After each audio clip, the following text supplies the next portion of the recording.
ховс нэвтрүүлэгтэйгээ хамт байдаг үзэгч танд өдрийн мэндийг хүргэе. Бидний өнөөдрийн нэвтрүүлгийн зочин хомберт сэтгэл зүйч, ховсоор эмчлэгч Цэн Даюушин их турагш маань өргөд ирсэн байна. Дахин уулзахад таатай байна их турагш. За сайн байна уу. Их турагш. Өнөөдөр хоёулаа ярилцлагын цаг дээр парапсихолог буюу чинад сэтгэл зүй болон сэтгэл зүйн онцлогуудын талаар түүний ялгаануудын талаар үзэгчдэд тайлбарлаж өгье гэх үү. За тий. Тэгэхээр парапсихолог гэдэг маань сэтгэл зүйн нэг урсгал нь. Одоо яг ерөнхий одоо ингэ сэтгэл зүй явж байгаа байхгүй. Тэр бол одоо хүмүүсүүдийн эмгэг сэтгэл гэдэг одоо тэрийг эмчлэн тий одоо ингээд ангаана гэж явж байгаа. Нөгөөх нь болохоор ингээд парапсихолог буюу монголоор болохоор чинад сэтгэл зүй гэж нэрлэж байгаа. Монголоор бол чинад сэтгэл зүй. Энэ нь болохоор за одоо хүний зүн билгийг судлана. За нэг хүмүүсүүдийн мэдрэмжийг тэгэл одоо ингээл шашин шүтлэг ерөөсөө л одоо шууд одоо нэг ерөөсөө даалд байдаг. Тийм ерөөсөө юм уу да тийм ээ. Даалд ухамсарыг бас сэтгэл судлана. За ховсын шинжилгээ ухааныг судлана гэдэг ер нь тийм ил байдгүй эмгэгүүд байгаа хгүй сэтгэл одоо сэтгэл зүйн эмгэгүүд гэж байна шүү дээ одоо шизофрен янз янзын ингээд өвчнгүүд байгаа шүү дээ. Тэрийг болохоор сэтгэл зүйн судлаа явуулчихж байгаа. Парапсихолог гэдэг нь болохоор сая миний хэлсэн тэр даалд одоо хүндэгтэй байдаг өөрт нь байдаг одоо тандж надж байдаг. Тэгээ зүн билэг бол байгаа шүү дээ хүн бил. Тэгээ тэрийг одоо ингээд судлаа явуулдаг салбарыг нь парапсихолог гэж байгаа байхгүй. Тавал мэргэжлийн парапсихолог судлаач. Би одоо тэнд нь одоо сүүлийн 10 жил хариалагдчихэв. 2009 оноос эхлээд би яг парапсихолог руу орсон байхгүй юу. Одоо жинхэнэ одоо хүрд үе хүн хідэн хүрдтэй хүнд одоо хичнээн зүн бэлэг нь яаж хөгждгийг тий одоо гэл одоо тэгэл өөр одоо юу гэдгийг зааж гараад тэгээ бурхнууд урсгалыг сулдсан шүү дээ. За Буддагийн урсгал нь ерөнхийдөө ийм байдгийн байна. Ведийн шинжлэх ухаан тий одоо Кришнагийн шинжлэх ухааны шашин иймийг судалдаг юм байна. За тэгэл Иесус ингэдэг юм байна. Мусульман одоо Коран гэж нэг юм байдаг юм байна. Гэл одоо ингээл тус нь ингээл одоо судлахыг хичээгээл тий ядаж одоо ингээл номын судруудын ингээл бүх одоо шилбэрийн судруудын ингээл уншаад явж байна. Та бол ховсоор эмчлэгч шүү дээ. Ховсоор эмчлэн гэдгийг бас жижигхэн цар хүрээнд ойлгож болохгүй байгаа юм тийм ээ. Ховс гэдэг зүйл бол маш агуу санагдсан. Ягаад тэгэхээр нас сухрах ховс гэж нэг юм байна таны нэг эмчилгээ. Тий. Өнгөрсөн үеэр нь авчиж болоод байна тийм үү хүнийг? Тий. Ховс өөрөө маш их одоо түүхэн их баялаг. Тэгээ одоо ойрын хідэн одоо 1 2 300 жил хөгж ирээгүй. Одоо бүр одоо ерөөсөө л бүр анхлаас л эхэлсэн. Хөвөө нэгдлийн үеэс л эхэлсэн. Ягаад гэвэл тэр үед чинь одоо унтуулах тариа одоо юу ч байхгүй шүү дээ тий. Тийм учраас одоо хүн яг ховсыг тайтгаруулж уншуул одоо хүнийг унтуулж имжлэхтэй тэр эдрийг одоо ингээд хэрэглээд ирсэн байдаг. Мэдээ алдуулах тэр тий. Мэдээ алдуулах тэр маш их хэрэгжилж ирсэн байдаг. Ирээдүйд ч гэсэн энийг бол маш их хэрэглэнэ. Ховсыг бол одоо унтуулах, нойрсуулах тэр ягаад гэвэл тэр нойрсуулах тарианд халширт одоо халширтай хүмүүс гэж байдаг шүү дээ тий. Халшил өгдөг тий. Эсвэл тэрийг авдаггүй бас хүмүүсүүд байдаг байхгүй юу? Тий авдаггүй хүмүүсүүд маш их өндөр дуузаар орж нөлөөлдөг баг нөлөөлдөг гэсэн үг байхгүй. Тийм хүмүүст бол ховс бол үнэхээр гарамгаа нөлөөлдөг. Тэгээд ч одоо ховс маань өөрөө маш их нэг хөнөөл биш үү тий? Хор хөнөөл маш багтаа. Жишээ нь одоо ингээд чинь одоо ингээд хүн эмгтэн хүн төрлөө гэж бодъё тий. Тэгэхэд одоо тэр хүнд өөрийгөө ховсдохыг одоо заагаад өгчих юм бол одоо тэр төрж байх явцдаа нөгөө төрөлтийн өвдөлтөөс гадна нөгөө нэг цус алдалт эдэр маш бага байдаг. Энэ баг тий байна. Тэрэг одоо бага байдаг гэдгийг одоо батлагдсан байхгүй юу? Баталж ирсэн бол. Тэгэхээр одоо энэ ховс гэдэг зүйл маань нас ухрах гэдэг юм маш хэрэгэлдэг. Бүр одоо ингээл жишээ нь одоо ингэж яриа л да. Бүр 6 настай хүүхэд надад ирлээ гэж бодъё. 6 настай хүүхдэд юу гэдэж байдгийг одоо орондоо шийдэг ч юм уу те эсвэл одоо хил амн гацдаг ирлээ гэж бодъё. Тэгт чинь тэр хүүхэд одоо хэдэн настайд авсан байх вэ? 4 юм уу 3 болж таардаг байхгүй юу? Мэдээж өнгөрсөн үедээ л тийм. Тэгэхээр нөгөө нэг 6 настай хүүхдээ чи яах вэ? 5 наст нь очиж шалгана. 4 настайд 3 настайд очиж шалгана. Яг тэг 3 настайд байх юм бол тэнд очиж имжлэгээ хийдэг. Тэр мэдэгдэх хэдэн настайд тийм эмгэг авсан бэ гэдэг нь тодорхой. Ер нь бол яг зүгээр аав ээжээс нь бол асуучин хүүхдийг бол тэгээ тэр үедээ нэг тэгсэн гээд тэгээд тэр үед нь очно гэсэн. За тэгээд том болоод тэр 20 нас бол яах вэ? Бүр амар болоод ирнэ шүү дээ. Хэдэн настай яасан шууд одоо ингээл ховсод ороод өөрөө хилээд явна. Тэгээ хөнгөө ховсод орохоор тэр чинь надтай чөлөөтэй ярилцсан шүү дээ. Чөлөөтэй ярилцсан. Гэхдээ ховсод байна. Тэ одоо ингээл та хоёр ингээл ярилцж байгаа юм шиг битээр одоо ховсод орчих юм бол ингэж ярилцсан. Гэхдээ та бол одоо ховсод байгаагаа өөрөө мэдэхгүй. Гэсэрнээ энгийн үедээ ярьдгүй зүйлээ ярих нь байна тийм үү? Ярьдгүй зүйлээ санана. Жишээ нь одоо ингээд жишээ нас ухраатай тий. За одоо би нэг тийм 9 сарын 1-ийг би их ашигладаг байхгүй юу? Тэгээ за одоо ингээд зингүүнээ 9 сарын 1-ийг санд гэлдэг шүү дээ. Тэгэл яхаар яхаа хүмүүсүүд 9 сарын 1-ийг 1-р ангийн 9 сарын 1 чинь маш том үйл явдал шүү дээ. Тийм шүү дээ. Бүгд л санана. Одоо юу за ихтэй яг сандгүй юм л да зарим нь. Тэгэн гут нь жаахан ийш тийш нь ингэж өөр юм сануулж байгаа 9 сарын 1-нд нь очиход ерөөсөө тод харна. Ерөөсөө тод. Би яг юу харж байна? Үсэг уншааг байгаа ш тэр үед чинь. Тэр их гоё л да ингээл тэгэл би асуудаг аахгүй. Тэнд юу гэж ütсэн байна гэл тэгэн гот л сургуулийнхаа юм мэдэхгүй байгаа ш зарим хүүхдүүд. Нэг л гоё улаанаар бичсэн байна гэдэг. Тэрийг хүртэл олж харж байна уу тий? Одоо чи хараад унших бол уншиж. Одоо би ерөөсөө санахгүй шээ. Ингээд тэгэхэд бүр тэр үедээ очиж тэр үсгийг харна шүү дээ. Үсгийг санана. Тэгэл нөгөө нэг филинг буюу мэдрэмжүүдээ шүү. Ерөөсөө ховс гэдэг чинь тэр чигээр мэдрэмж. Тэгэл очиод за багшигаа хар гээл тэгэн багшийнхаа нүдийг хар гээл тэнгуут багшийнхаа нүдийг харна. За өөрийгөө мэдэргээд өөрийгөө мэдэрнэ. За та ямар байна? Твдэж байна уу? Яаж байна? Тэр үтэл ингэдэг байхгүй юу? Сургуульд ороогүй цэцэрлэгт яваагүй хүүхэд цэцэрлэгт явсан хүүхэд хоёр өөр мэдрэмж хилдэг байхгүй юу? Тийм үү. Тий цэцэрлэгт яваагүй хүүхдүүд их айцтай. Би айж яг бол гинт олон хүүхэд надад харагдаж байна. Сургууль гэдэг чинь маш их нүсгэр харагдаж байна гэдэг байхгүй юу? Цэцэрлэгт яваад цэцэрлэгээр дамжиж ирсэн хүүхэд бол яах вэ? Зүгээр л одоо тэр үйл энгийн л хүлээгээд авах юм байна тийм ээ. 9 сарын 1 гэдэг чинь энгийн л болчиход байгаа байхгүй юу? Тэгэхээр хүний одоо энэ мэдрэмж гэдэг чинь ийм хоёр янз болоод байгаа байхгүй юу? Тэгэхээр л одоо тэгээд за дараагийнх нь бол 40 настай хүн гэж бодоход яах вэ? Бас ингээд ухраана гэсэн үг. За 60 настай хүн бол бүр их ухраана гэл. Эсвэл насанд нь ухраагаал энд юу байсан бэ? Яасан бэ гэдгийг л тэгэхээр ховс гэдэг маань яаж эмчил ховсын эмчилгээ яаж хийгдвэл ерөөсөө тэр хүний өдөр учир шалтгааны л олж ороод байгаа байхгүй. Жишээ нь бид нар ч одоо ингээд бөөр өвдлөө гэж бодоход яадаг вүлээ. Эсвэл тэр өвчин одоо толгой тархинд ирж мэддэхгүй болтол юм ууж байгаа байхгүй. Тэрнээс тэрийг эмчлэх нь одоо маш бага байгаа байхгүй. Тийм шүү. Түр намдаагаад байгаа байхгүй. Тийм түр намдаагаад байгаа байхгүй. Тэгээ бид нар өөрийгөө хураад байгаа. Өвчин гэдэг нь үг нь зөв одоо индикатор байгаа байхгүй. За одоо инктер чиний энд чи өвдөж шүү те толгойч эсвэл нуруу чи өвдөж шүү гэдэг чинь яг над сануулж байгаа байхгүй. Чи одоо нуруундаа эмчилгээ хийхгүй бол нуруу чи өвдөд байна. Гэтэл бид нар чинь тэрийг тастаал ерөөсөө л тэр нэг өвчнгөл яах вэ? Одоо хүчээр л одоо өөрсдийнхөө тархинд мэдрэхгүй болгоод байгаа байхгүй.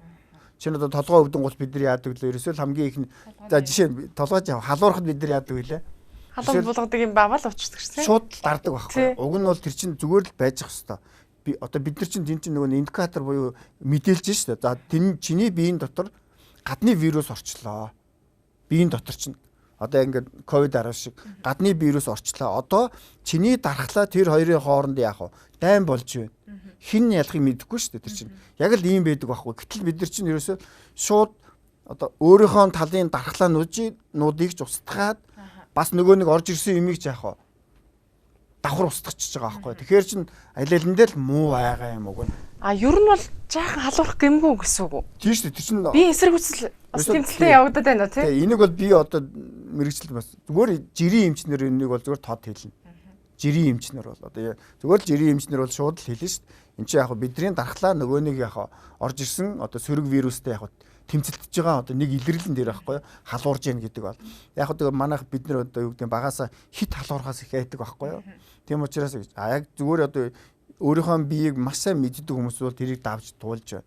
Гэтэл бид нар яг нэг жоохон халуураад ирэн гутал шууд нам дарж байгаа шүү дээ. Тэгээ энэ чинь бас яг нэг тийм бид нар нэг тийм ер нь өвчнгөөс их зүхтдаг байхгүй юу. Тэрийг мэдрэхээс. Тэгэхээр одоо сайн ч юм уу ч юм би бас мэдэхгүй шүү дээ. Нэгтэр огш ховс төр нэг зүйл тодруулъя. Ховсоор эмчилнэ гэд ярьсан шүү дээ. За ховсын эмчилгээ энэ дэр ингэж болдог уу?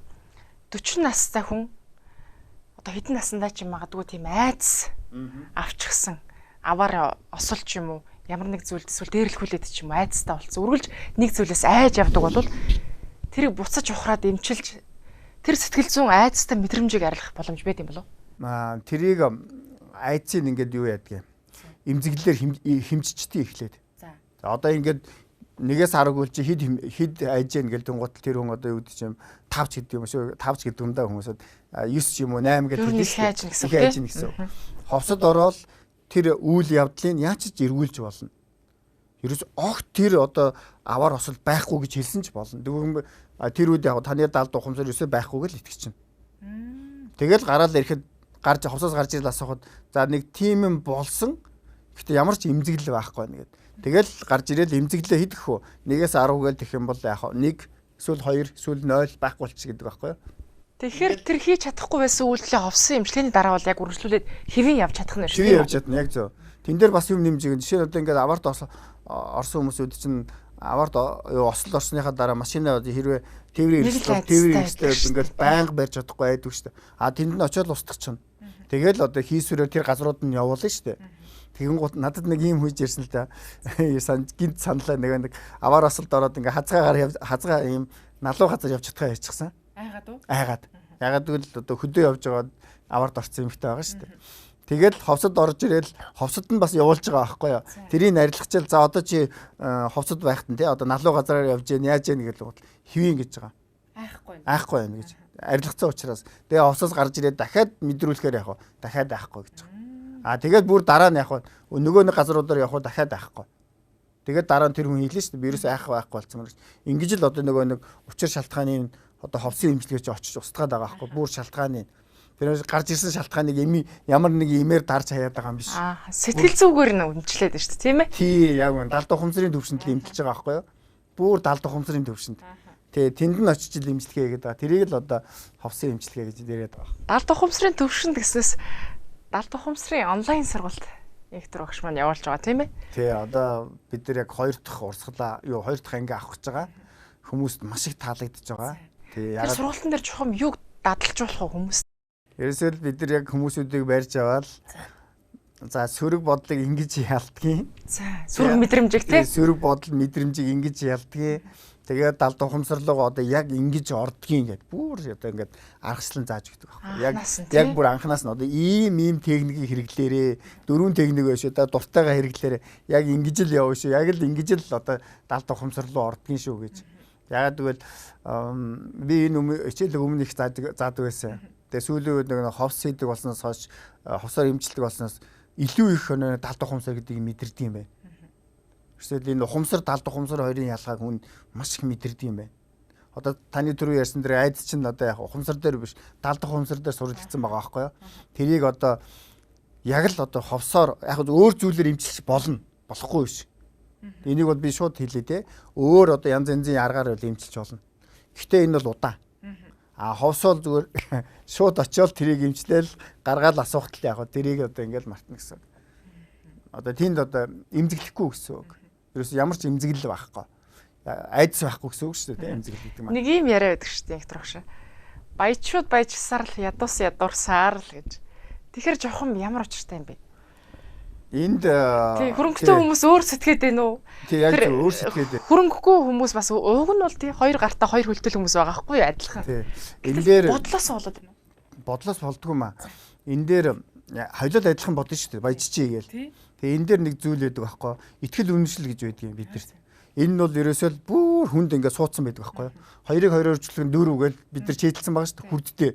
Одоо 5-5-25 гээл тийм ээ эсвэл одоо 7-7-49 гээл. Энийг бол бид нар унтаж байхад асуусан ч бид нар зөв хэлнэ. Тий. Одоо сэрүүн байсан ч асуусан ч бид нар энийг зөв хэлнэ. Энэ бол бидний далд ухамсарт маш гүн суудсан байгаа. Бүр зуршил дадал тий. Нөгөө хоёр хүн ч яг адилхан. Баян хүмүүлээ яг мөнгө олоход амархан гэж бодно. Бүр одоо үүдээ дампуураад одоо шатсан ч яах вэ? Дахиад л олно гэхэд амархан гэж ойлгоно. Өөрийнхөө туршлагаар. А нөгөө нэг ядуу хүн ч яах вэ? Маш хэцүү гэж ойлгоно. Үнэхээр энэ бол худлаа одоо юу гэдэг энэ бол одоо юу эсвэл ийм л хоёр яг тэр хоёр хүнд суусан тийм л яг л тооны хүртээ айдах идэл үнэмшил байгаа байхгүй юу. Эсвэл энэ далд ухамсарт маш хүчтэй байдаг. Энийг л одоо энэ манай сургалт одоо жоохон гаргаж ирдэг байхгүй юу. Та нар одоо энэ итгэл үнэмшлээ солиоч өөрчлөөч гэл ягаад гэвэл харилцаан дээр маш их харагддаг байхгүй юу. Хөө ингээл 25 26 7 8-тай бүсгүй бол яах вэ? Өөртөө одоо итгэлтэй байгаа шүү дээ. Гэр бүл болно гэл. А гэтэл нөгөө хүн чинь 37 8 ч юм уу 40 гараад ирэхээр өөр болчдөг байхгүй юу. За одоо ч надад одоо юу гэдэг нөхөр олдох нь ч юу вэ гээл. Тийм насны ялгаа бас байгаад байна уу? Тий наснаас шалтгаалж үзэл бодол нь ондоо болоод байна уу? Ерөөсөө нөгөө итгэл үнэмшил. Гэтэл зарим хүмүүсүүд яг одоо үгүй 60 таач одоо гэрэлж шүү дээ. Тий байна. Яг хүн байна. Байна. Тий. Зарим нь одоо 55 таач гэрэлж, бүр 65 таач гэрэлж шүү дээ. Яг тэр хүн зүгээр үнэхээр одоо юу гэдэг тэр дотроо одоо юу гэж хэлдэм дээ. Жинхэнэ солиотой ихтэй байгаа байхгүй. Солиотой итгэлтэй. За. Тий. Би бол зүгээр л ямар ч насан дээр би яах вэ? Гэр бүл зохиож чадна. Гэр бүл зохиож чадна. А гэтэл нөгөө нь яах вэ? 25 дээр нэг үзлээ болсонгүй. 30 дээр нэг үзлээ болсонгүй. Дахиад нэг үзлээ болсонгүй. А гэтэл нөгөө нэг сөрөг туршлагчийн хуримтлагдаг. Ерөөсөө болохгүй юм гэсэн бодол орцсон биш үү? Наадах чинь л ахгүй. Наадах чинь итгэл үнэмшилгээд байгаа байхгүй. Тэгэл наадах чинь гүн суугаад эхэлдэг байхгүй. Талд ухамсар дээр. Бүр гүн суугаад ихэр. Тэгэхээр та яах вэ? Бараг л одоо 30 эдэж ч гэсэн яах вэ? Үгүй одоо би залуу шүү дээ. Тэр залуу шүү дээ. Тэгтэл яах вэ? Одоо бүр итгэл үнэмшил шил өөр болцсон ирдэг байхгүй. Тэгэхээр л нөгөө нэг одоо бидэрт одоо байдаг одоо юу гэдэг суур үнэмшил гэдэг чинь ийм хүчтэй байдаг байхгүй. Суур үнэмшил. Тэр итгэл үнэмшлийг сэргэх жаахан ч гэсэн дасгал бидэнд хэлж өгөөч. Үзэгчд маань их сонирхдаг юм аа. Одоо тэр ухамсарын сургалтанд хамрагдаж чадахгүй ч гэсэн зарим хүмүүс маань тийм ээ. Нэгийг хэлээ. Нэг юм хүчтэй техник байгаа. Одоо ингээд ягаад гэвэл техникээс хоёрхан зүйл дээр л байгаа. Яаж яах вэ? Нэг нь болохоор давталт. Яг рекламтай адилхан. Давталт. Тий, рекламч яадаг лээ.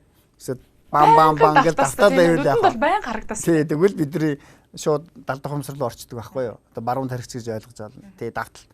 Хоёрдугаар нь тэндээ итгэн. За. Тий, одоо итгэн. Ийм л хоёр зүйл л. Тэгэхээр одоо ингээд нэг давталт, итгэл байх юм шиг хоёр. Тий, тэгэхээр биднэрд бол яг ингээд сургалтандаа ингэдэг л та. Чи энэ дасгалыг ерөөсөө өдөрт 5 минут. За. 90 хоногийн турш хийн. 90 хоногийн турш. 90 хоногийн турш. Өдөрт 5 минут. За, тэр хүсэж байгаа зүйлээ байх нь тийм үү? Хүсэж байгаа зүйл. Одоо би техникийг хэлэх гээд байна шүү дээ, тий. За тэгэл эхний л одоо маш амархан одоо хүмүүс таалагддаг техник юу вэ гэвэл энэсэл одоо мантратай юм айтах юм байдаг байхгүй үглээ техник гэдэг. Үглээ. Тий affirmation гэдэг байхгүй үглээ гэсэн үг. За юу гэсэн үг бол энийг бол маш их амархан эндээс үр дүн авч болдгоо. Жишээ нь одоо ингээл за одоо би ядарсан үед шүү дээ тий. Надад маш их энерги байна. Надад маш их энерги орж ирж байна. Надад маш энерги орж ирж байгаа гэл ерөөсөө энэ үгийг л шүү дээ тий. Яг анхаарал. Ингээд зогсоо загвал тавтаад байна. Ингээл ажилласаа одоо гэрлүүгөө явж байгаа хоорондоо яах вэ? Зүгээр л үглээд байна. Надад маш их ирч хүч байна. Надад маш их энерги байна. Ерөөсөө нэг л надад маш их ирч хүч орж ирж байна гэл энийг л ерөөсөө ганцхан энэ өгүүлбэрээр яах вэ? Зүгээр зогсоо загвал тавтаад байна ам дотроо. Зүгээр л зогсоо загвал зүгээр. Хаашаас харсан зүгээр тогтоо тэгтэл нэг 20 30 минутын зүгээр л энерги ороод ирнэ. Ороод ирнэ гэж үү? Ягаад гэвэл энэ чинь нэг бид нар шүүн тунгаах сэтгэлгээ гэж байдаг аахгүй юу? Одоо энэ манай ярьдаг шүүлтүр сэтгэлгээ тийм ээ. Тэр манай чи давчдаг аахгүй юу? Шууд даваал ороод ирдэг аахгүй юу? Тэгээд даваад ороод ирэхээр тэр чинь шууд талд ухамсарт ороод ирж байгаа аахгүй юу? А талд ухамсар бодитуу үнэн гэдгийг ялахгүй шүү дээ. Үнэхээр одоо цэнгүүн одоо өнөөдөр ядарцаа явж гэнэ үү эсвэл ядраагүй явж гэнэ гэдэг үнэхээр ялахгүй тэр бол. Ядраагүйг л их юм бол яах вэ? Далд ухамсар. Манай эзэн ядраагүй юм байна. Илүү бүгдээрээ хөдлөөрэй. Маш бүх энерги ороорой гэл бүгдээрээ би одоо юу гэдэг гэртээ очиж чи дахиад одоо юу ч хийсэн болно шүү дээ. Одоо ажиллаа дахиад эхнээс нь хийсэн ч болно. Яг бол далд ухамсар яах вэ? Ерөөсөө за манай эзэн тушаад гэж байна. Манай эзэн ядраагүй юм байна гэл. Яг тийм учраас далд ухамсар гэдэг чинь маш их залхуу байдаг байхгүй юу? Далд ухамсар ерөөсөө л мэдрэмжээр ойлгодог. Тийм болохоор чи тэр мэдрэмжийг шууд өгöd байгаа байхгүй юу? Би одоо надад хязгааргүй ирч хүч байна гэл ингээл давтаад байхаар л яхаа. За өнөөдөр ч ингээл тэгж давтъя да. Тэг ядарсан үед. Ядарсан үед шүү. Тэг ядарсан үед тэгэл давтаал тэгэл ингээл гэрлүүгөө ингээл. Тэгэхээр амжилтыг тэгж бодож болох уу? Яг адилхан. Амжилт бүр ямар. Бүр одоо хүчтэй байдаг байхгүй. Яг бол та эзэн нэгэн цагт амжилтыг мэдэрсэн байгаа шүү. Нэг удаа ч юм уу, хоёр удаа. Тэг чин танд хадгалагдаж байгаа. Тэр мэдрэмж үү? Тэр мэдрэмж. Тэг тэр мэдрэмжийг буцаж дахид татаж гаргаж ирээд тэр мэдрэмжэн дээр ажиллахад бол яг тэр чин сэргээл ирнэ. Харин огт мэдрэмжийг одоо мэдэрч үзээгүй хүнийг тэрийг одоо мэдрүүлнэ гэдэг бол нэлээд цаг хугацаа ордог. Хэцүү. Яг бол танил мэдрэмжийг хүнд дорн авна. Дорн татна. Танил мэдрэмж байгаа шүү дээ. Шинэ одоо хайр дурлаж үзээгүй хүнийг одоо тэр хүнд одоо хайр дурлал ийм гоё гэдээ ярих юм бол яг ер нь жаахан хэцүү шүү дээ, тийм үү? Тий, харин одоо хайр 1 2 хүчтэй дурлж ийдсэн. Тэгвэл би шууд нугараач болъё гэж бодож байсан болохгүй нэ, тий? Би нугардаг гэдэг бас болохгүй. Тэгэхээр бодлоо итгэл үнэмшил зөв сонгох хэрэгтэй гэсэн үг тийм үү? Та яг нугардаг гэж өөртөө итгэн. За, ихтэй нугарч чадахгүй. Тийм, тий. Хоёр өөр зүйл. Тэгэлгүй яах вэ? Аха. Ховсын талаар эргээд яхаа ярилцъя. Тэхүү актер багшаа. Нас ухраана гэснээс бүр нэг за ихийн хөвлийгээс урагшаа нас руу очно гэж би юу? Энэ талаар нэг жаахан цогц дуртай тэхүү. Тий. Тийм юм бол одоо байхгүйс байна. За. Одоо уртлынхаа амьдралыг үзнэ. Урдасны амьдралаа бас харж болох уу? Харж болно гэдэг тийм юм бол байна. Гэтэ энэ бол манад байгаа юм биш. Тэ ерөөсөө л одоо энэ ховсын шинжлэх ухаанд одоо энэ бүр одоо энэ байдаг тийм ээ. Одоо энийг одоо ингээд хүмүүсүүд ярьдаг, бичдэг, одоо энэ дээр авч хилцдэг, ярьдаг тийм бол байна. Бүр энэ нэлээ өндөр хөгжсөн байна. За тэгэхээр энэ бас их сонирхолтой. Би бас энийг бас байнга хийдэг. Тий, ягаад гэвэл хүмүүсүүдийн одоо юу гэдэг нь те шаардлагатай хүмүүсүүдийн одоо шаардлагатай юм хүсэлтээр тийм ээ байдаг бол энэ бол үнэхээр байдаг. Тийм энэ бол байдаг. Гэхдээ манай монголчууд нэг онцлог байдаг юм байна. Ямар онцлог гэвэл тэр урд насандаа ингээд бид нар очиж штэ. Тэгэхээр урд насандаа очихоор одоо тэр хүний сүнс очиж гэнэ юу очиж гэнэ гэдэг нь чухал биш байна. Гэхдээ бас нэг зүйл байна. Юу гэвэл бид нар чинь эсвэл одоо маш их хувилгаан хүмүүсүүдийн үр сад юм байна. Эсвэл бид нар одоо мондог одоо бөө нарын үр сад юм байна. Тэр л ерөөсө тодорхой болоод байна. Тий, тэр одоо ингээл хөнөөг ингээл ховсод ороход шууд одоо бид нар нэг тийм юмтай л уучраад байна. Тий, одоо нэг тийм юм байдгийм байна. Бид нар монгол хүн гэдэг чинь үнэхээр тийм их онцлогтой юм байна. Ягаад гэвэл манай хоёр багш шүү дээ. Би ч нэг Америк багштай нэг Орос багштай байхгүй юу? Орос багш маань одоо ингээд 2 3 болоод байна л дээ. Тэд нартэй ингээд ярилцаад хөөрөлцөөд байхаар орсуудыг ингээд харж байхад шүү дээ. Ялангуяа энэ ховсоо суралцаад ингээд орс хүмүүсүүдийг ингээд насын нонгаа ухраагаад явж байхад тэднийх зүгээр ингээд ухраал яваад идэг юм байна. Гэтэ их сонин шүү дээ. Одоо энд нэг хүн инээ өөртөө нас ухраалаа шүү дээ. Уртлын наст орлоо. Энийг л байнга харна.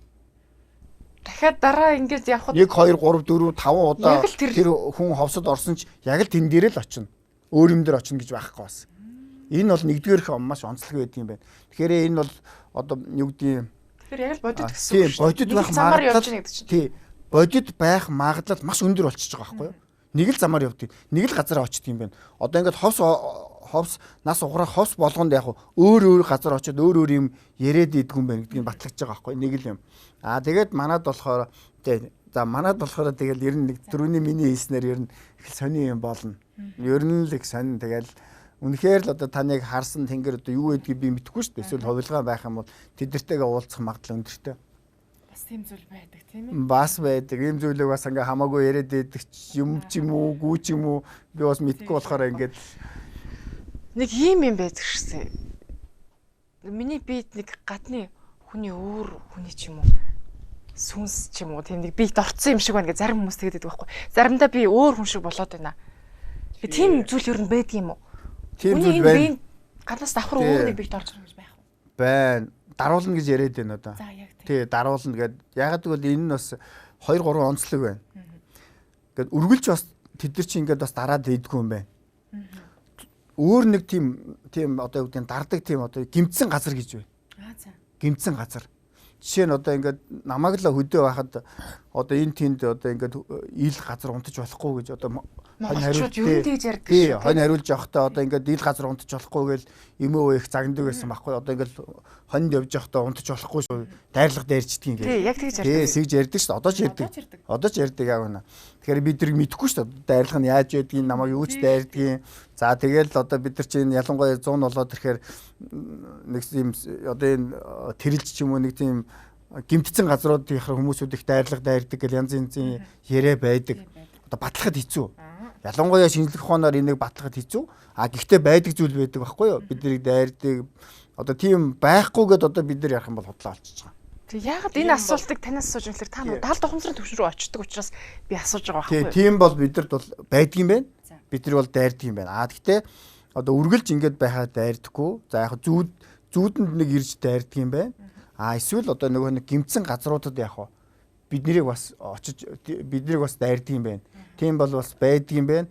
Өчтөрх нь бас надад нэг эмэгтэй ярьжсэн цэргийн ангитай холбоотой нэг тийм гимцэн газар тал холбоотой нэг хэцүү юм ярьжсэн. За тэгэхээр бид нар бол тийм дайрдаг юм байна. За тэгэхээр бидний яг бие рүү бас нэг тийм одоо аурад ер нь гэрлэн бүрхүүлэлтэй тэр чинь бидний гэрлэн бүрхүүл энергийн биеийн тийм бас нэг юм орж ирээд гараад байдаг юм байна. Тэрийг бид нар бас өөрсдөө мэдрэхээр бид нар ямар ч энерги болчдөг. Зүгээр л навс унцдаг. Тэр байхгүй болчоор бид нар яг шууд энерги мэдэрдэг. Ийм бол зүйл байна бас. Аура гэрлэн бүрхүүлээ яаж тийм сайн бат бөх Байлгах уу гэж. Байлгах. За энэ дээр гурван одоо юу цэвэрлэгээ байдгийн.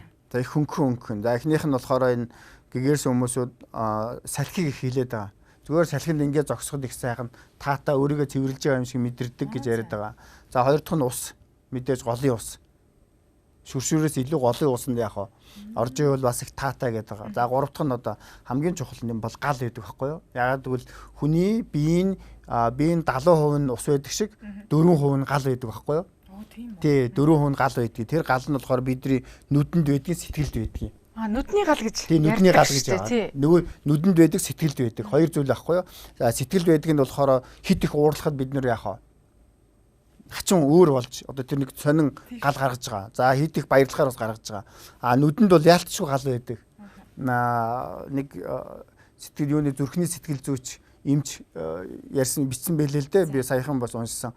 Хүн нас ороход хүний одоо энэ гал нь байхгүй болчдөг гэдэг. Яг л өөрөө нэг зүрхний мэсэлч болохоор ойлгомжтой ш. Тэр үний одоо гар дээр хүмүүс бурхан болцлоо байгаа ш. Тэгэхээр ингээд ажиглаж байгаа. Тийм болохоор бас хүний нүдэн дотор гал байдаг юм байна. Тэр нь яхаа. Тэгээд алга улаа гараа явдаг юм байна гэдэг.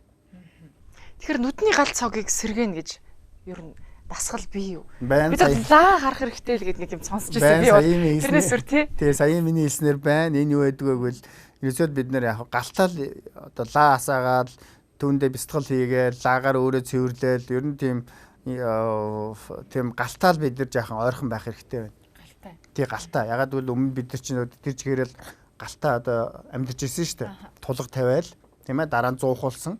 За одоо бид нар чинь зуухаа гаргаж хаяад утаатай байна гэдээ одоо нэг тэгэлгүй. Тий одоо янз янзын юм галтаа болчлаа шүү дээ. Тэгэхээр бас яг цэвэр бас их. Тий цэвэр одоо нэг байгалийн мод шатах гэж хэлж байгаа аахгүй тэрний галыг ашиглаа гэж ярьж байгаа. Тэгэхээр байгаль дэлхийн ер нь хүнтэй их холбоотой байдаг юм шүү дээ. Энергийн солилцоо бол тэр чигээр байгалаасаа энерги авдаг юм шүү. Тийм шүү дээ. Бид нар чинь байгалийн бүтээгдэхүүн. Тэгэхээр бид нар чинь одоо 100 одоо янз бүрийн хөл нүцгэн явж байгалаас энерги авж байна. Голонд нь орж өөрийгөө цэвэрлж байна, салхинд нь бас цэвэрлж байна. Галаар дамжуулаад бид нар бүр өөрийгөө цэвэрлээд авч байна. Тэгээ өөрсдөө бас өөрчлөөд авч байна. Сонирхолтой ярилцлагыг бидэнтэй хөрнүүлсэн их трогчтой маш их баярлалаа. Ингээд нэвтрүүлгийнхаа төгсгөлд үзэгчтэй хандаж сэтгэлийн дархлаагаа яаж тий илүү их болгох талаар бяцхан зөвлөгөөг нэвтрүүлгийн өндөрлөө. Их баярлалаа. За тэгээ. Тэгэхээр сэтгэл гэдэг нь бидний нэг хэсэг шууд л гэж ойлгох хэрэгтэй. Бид нар өөрсдийнхөө сэтгэлийг удирдах чаддаг гэдгийг одоо шууд манайхаа эхлээд ойлгох хэрэгтэй. Энэ бол үргэлж одоо сэтгэл намайг удирддаг юм биш ээ. Бид нар сэтгэлээ удирдах чаддаг юм аа.